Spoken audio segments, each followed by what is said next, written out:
Hi everyone. In this video, I'm going to interview Sonali Bridges, the founder and president of Bridges Educational Consulting. She's going to offer some advice on how to choose the right college amid the COVID-19 pandemic.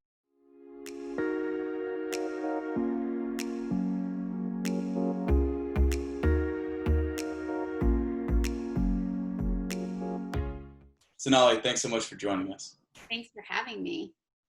So, a big part of choosing a college is touring the campus. I know a lot of those tours went virtual at the beginning of the pandemic. Are they still virtual?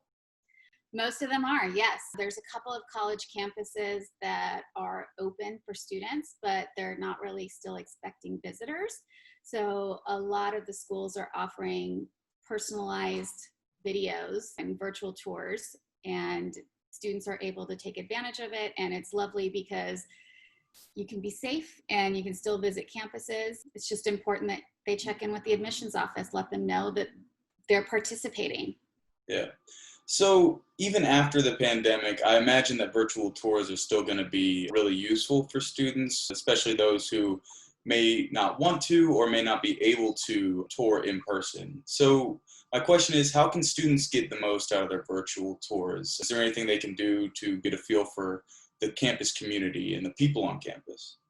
It's a great question. Virtual tours have always been around, but thanks to COVID, they're now broader and more expansive. It's really important that a student actually connects with the college and lets them know that they're going to be taking the tour, that they are interested in the school, because demonstrated interest is still very important for a lot of colleges for them to see that. And since you're not going to be coming to their admissions office, it's really important that you connect with them and let them know that you're participating.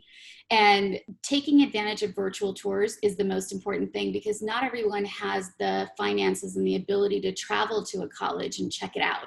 And so I always recommend to students that they try to get a feel for it, not just what the campus looks like, but students can request to talk to a current student that is from their state or from their high school.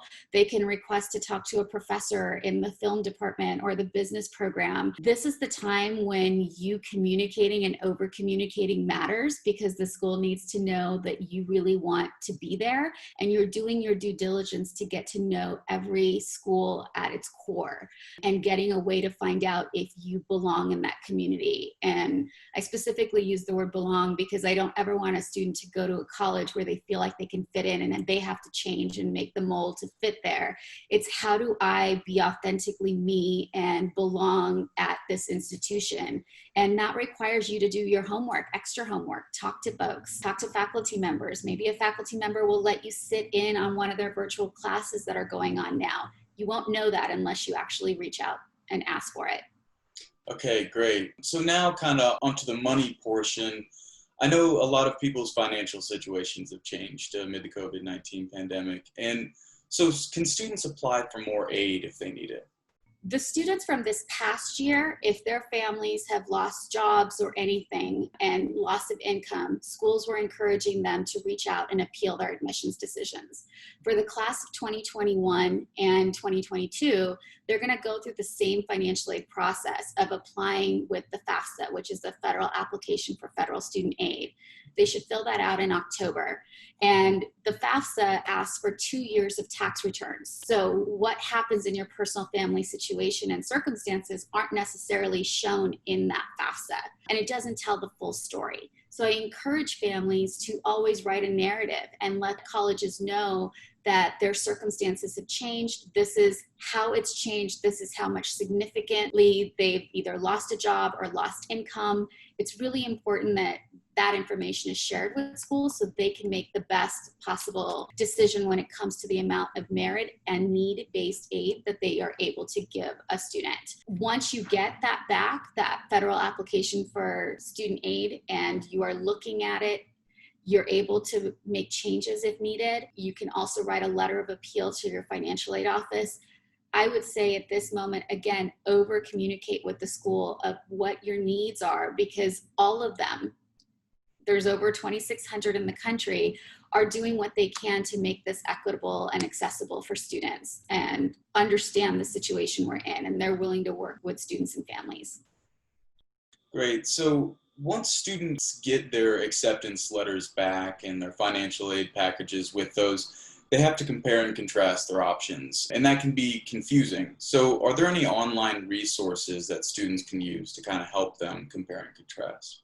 Absolutely. First of all, there's what's called the net price calculator. And you can just Google net price calculator and it will tell you what you and your family can afford to pay for college. But each school's financial aid package differs in terms of how much their endowment is, how much they're able to give or not able to give.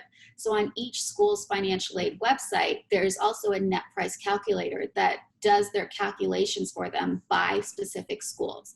So they should always do that. I want them to do that before they even apply to schools and colleges, because you should be aware, just as much as you're aware of what majors are being offered, you should be aware of whether or not you can afford that school should you go.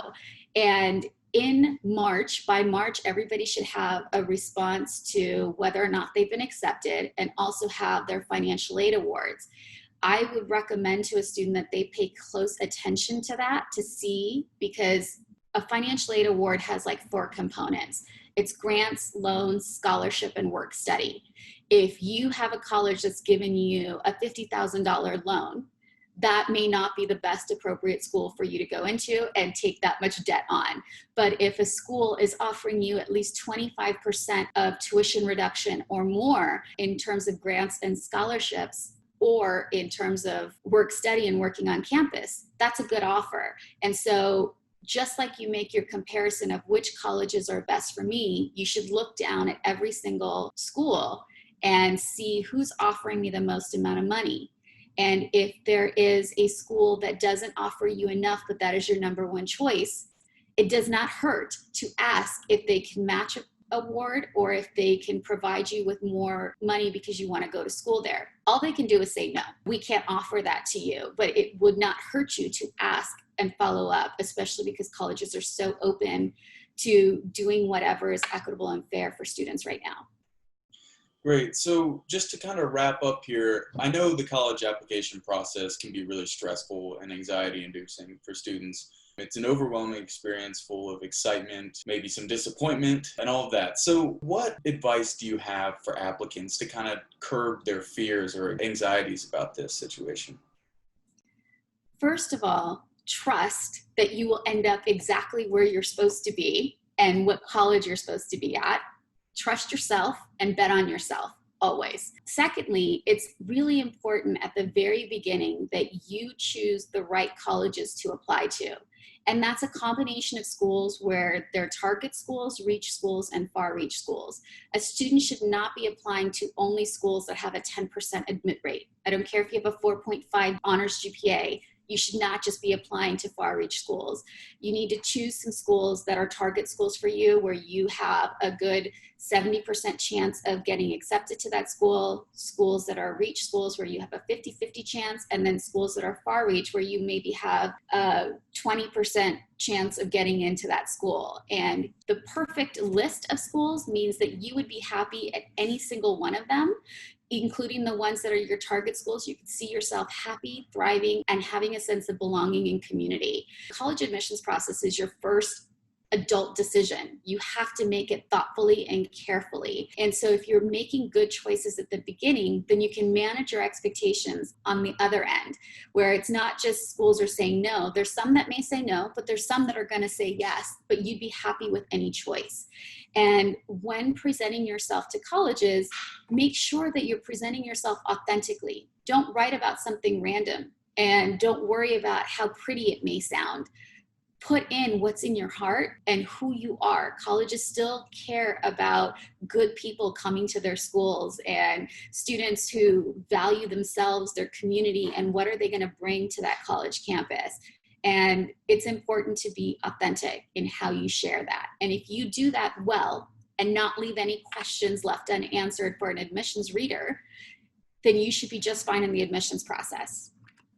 Great. Well, thanks again, Sonali, for joining us today. Absolutely. Thanks for having me. If you like this video, please give it a thumbs up. And for more interviews like this, please subscribe. Have a great day, everyone.